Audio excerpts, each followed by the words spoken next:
I'm also a Jew here in Louisiana, like my friend Ezra here, and I'm also terrified of rising white nationalism, anti-Semitism. And when we asked you about if you would condemn your party's anti-Semitism, you talked about Democrats, you talked about Israel, but you didn't talk about the problem in your party. Will you today, Congressman Scalise, condemn anti-Semitism and white nationalism in the GOP? I condemn white nationalism and anti-Semitism wherever it happens.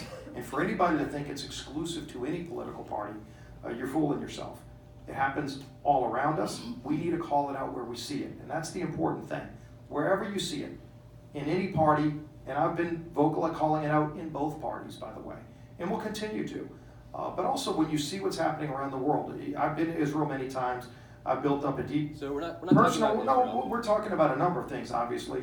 But it starts with recognizing that Israel is a Jewish state that we have worked closely with to help maintain their sovereignty. I'm not an Israeli. I'm not from Israel. When Donald Neither Trump, am I, but Donald I've been. Trump calls me a disloyal Jew, and you say nothing. I You're don't- silent. I have- It's a trope that I don't know if you've ever literally sent my directed it. grandfather to Auschwitz. Jews being called disloyal Well, in Germany. if you were at the State of the Union or just watched it, I thought frankly it was one of the better states of the Union I've seen. But President Trump, and this goes back to Ronald Reagan, when Ronald Reagan started inviting people into the gallery to feature things that are great about our country.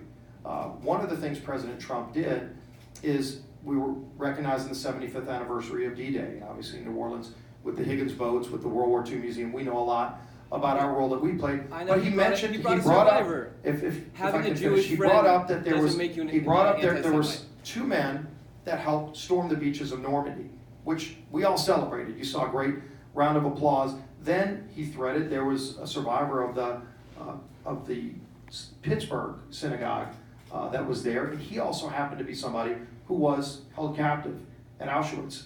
And then one of those 2 World War II veterans that stormed Normandy a year later helped liberate Auschwitz. And it was an incredibly moving moment. I asked you a yes or no question. Will you condemn And your so, party's white and I know you might not want to hear the answer, I will continue to stand up against anti-Semitism.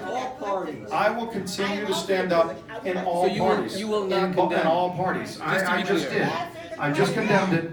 Will you condemn you it? I'll condemn- ask you to condemn it in both parties. I condemn white nationalism everywhere, of course. Everywhere, as do I. So I condemn you white actually- nationalism next and time- anti-Semitism wherever it happens. In any party, in any group. If there's people unaffiliated, you shouldn't think that it's attached to any group of people. It happens everywhere. I know. It's happening in other need you to parts of the actually world too, and condemn we your will party. continue to stand up against it. Okay, And I've been able to do that, and I just did. Yes, sir.